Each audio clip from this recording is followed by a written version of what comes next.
Почна сезоната за наводнување во Кочанско.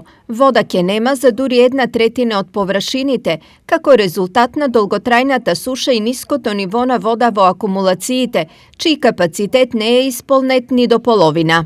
Вкупно по Дорис ке се наводнуваат околу 3000 хектари, во кои се вклучени и површините во атарот на селата Карбинци, Жиганци и Уларци, што се под надлежност на водостопанската подружница од Свети Николе.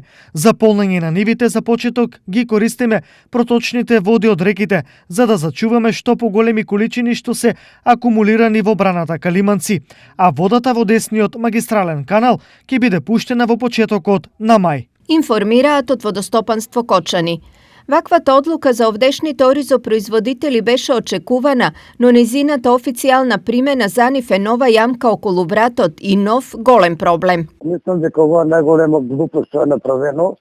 Ја во многу наврати јам кажано, површините што нема да бидат по Дорис, 2 до 3 години друга култура не успева.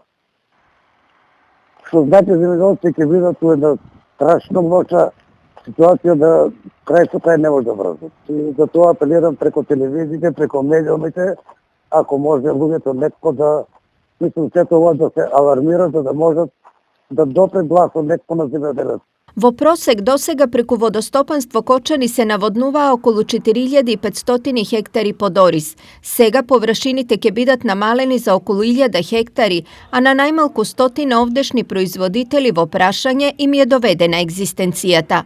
Што и како понатаму ќе се случува е прашање, но состојбата подсетува на онаа од пред 2 години, кога исто така имаше рестрикции во наводнувањето. Тогаш незадоволни земјоделци, кавги и кражби на вода имаше речиси секојдневно.